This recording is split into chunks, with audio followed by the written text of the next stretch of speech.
Hey Narwhals, I'm your host Luke Narwhal, and today we'll be reading Ask Reddit. To the obese and previously obese Redditors, what's something about obesity that most people do not know about? Be sure to stick around until the end, because there's a really good story towards the end. In hot weather, if you don't remember to apply antiperspirant on your thighs, or stupidly wear underwear that is loose on the legs, the insides of your thighs can rub together enough to start bleeding. The dreaded chub rubs. I've never been obese, only overweight, but I have flabby, thick thighs. This is basically why I decided to lose weight. I used to be 296 pounds at 18, and carrying that up till then wore the cartilage in my knees out, so I'm basically an old lady at 26. So if you are obese right now, I suggest working on keeping your knees and ankles strong, because if you manage to find a great paying job that requires you to stand on your feet for over 8 hours, and you actually like the job, your knees may give out on you like they did me. I miss my job and working so much, and doctors don't believe my pain or annoyance with leaning on something when I stand up. Also, women's plus size clothing does not need to have glitter and butterflies on every damn shirt. The flip side of this is if you do manage to lose weight, ideally while still young and before damage done to cartilage as suggested, you feel like a friggin' ninja at minus 100 pounds and so on. I'm 5'8". 225 pounds was a tough carry for me. Got down to 125 and suddenly was ghosting around people in supermarket aisles, beating defenders down the pitch in adult soccer league play. Psychologically, it's just such a lift not to have that weight anymore. To anyone trying to lose weight, I swear, you feel better with every pound off. A lot of people are still hard on themselves if they've only lost a pound or two in a stretch, but that's a pound or two less your body has to carry. Add enough of those up and you can really feel the difference. Even when you find clothes that fit you, 95% of the time, they won't fit properly in one way or another unless they're extremely soft things like pajamas.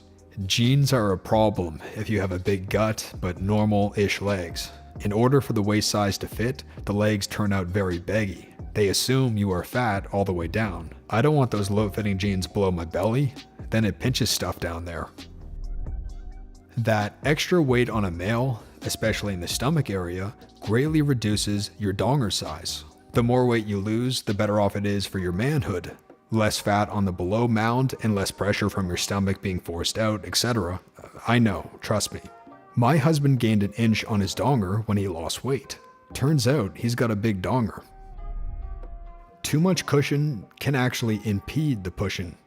Turn up the heat and grab a fold and you won't even know the difference. Your body can often look worse after losing a significant amount of weight, and insurance will generally not pay to have the hanging skin removed. It can cost $10,000 to $20,000 out of pocket to have it surgically removed or tightened. My thighs look like an old wrinkled butt from the front, and my turkey wings, sagging skin from my arms, make me very self-conscious. Nevertheless, I still go to the beach and wear bathing suits because I love the beach. Some people are not at all helpful when you start losing weight.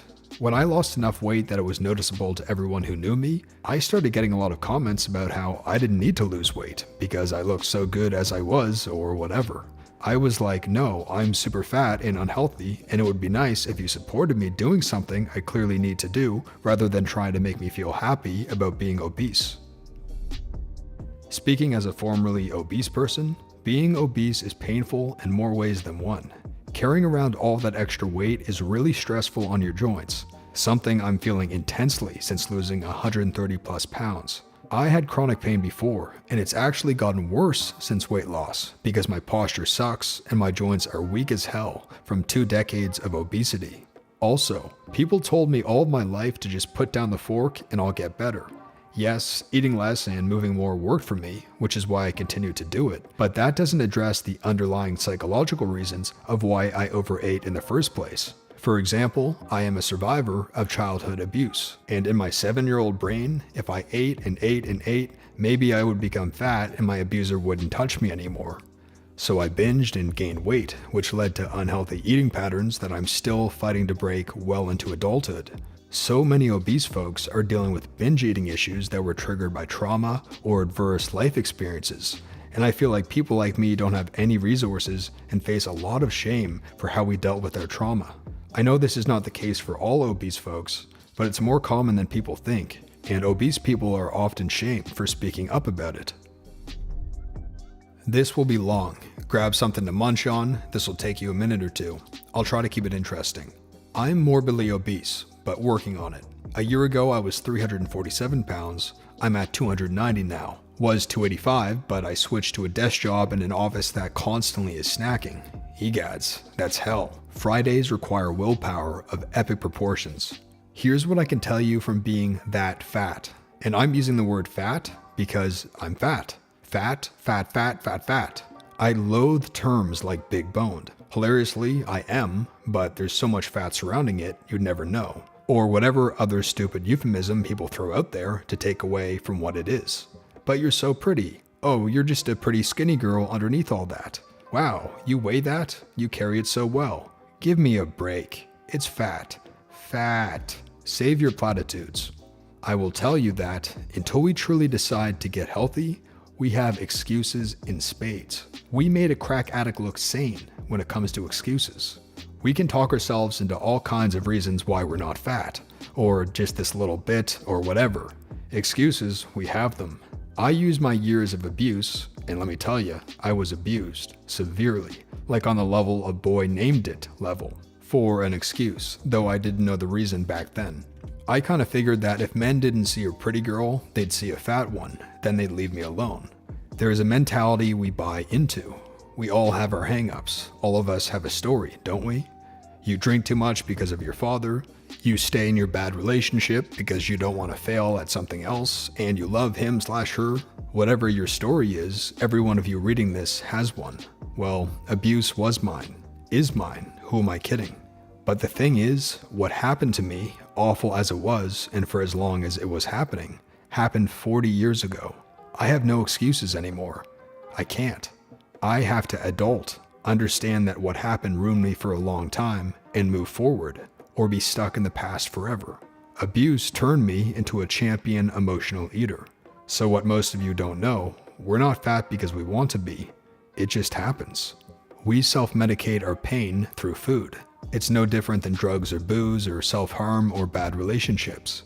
We don't see ourselves as fat for a long, long time. I mean, think about it. You don't know your shirt is fading for years until you hold it against another, or that your parents are aging right before your eyes, but you always see them, so you don't notice until you realize one day that they're getting old. Same as getting fatter.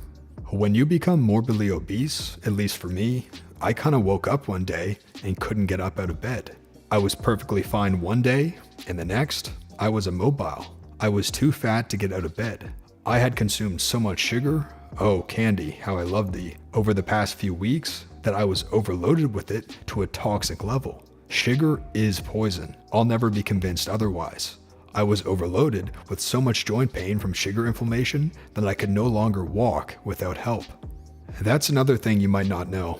We hurt a lot. Being that overweight, I'm 5'10" for reference, puts a horrific amount of stress on your body, your joints, constricts your organs. Almost every obese person suffers one way or another from IBS due to the constriction, and jacks your blood pressure through the roof. I'm an enigma here. I'm notorious for fainting. Even with the obesity, I have dangerously low blood pressure. We put a ton of stress on the medical community, same as an addict or smoker. Sometimes we don't even realize how much we hurt. Again, it's gradual. If I transferred my daily pain to a healthy person, you'd probably pass out. And no, I don't take meds of any kind. We want to be healthy. We can lie to ourselves all we want. I don't need to be one of them skinny girls, but so badly want to just run with our kids or walk up the stairs to do laundry without feeling like we're having a heart attack. But we're also really, really tired. I'm packing at least 150 pounds of extra weight around wherever I go. I sometimes dream that I could just chop it all off and I'd be great. I long to be weightless. It's why I love swimming so much. I'm pain-free for a while. Sorry, I rambled, but while we're talking about bad clothing designs and superficial things of obesity, I thought I'd be the one who took it the other direction. Peace. And a few less pounds. And that brings us to the end of the video, narwhals. If you enjoyed, make sure to leave a like, and if you made it all the way until the end, feel free to comment narwhal so we can see who made it to the end. And if you're new here, make sure to tap that red subscribe button right below the video to join the Narwhals. The Narwhals is our community here on YouTube, and we're actually getting very close to 3,000 total Narwhals right now, so to be here before we hit 3,000 and to be a part of the original 3,000 Narwhals, make sure to tap that red subscribe button right below the video. Thanks for watching, and until next time, have a good one, Narwhals.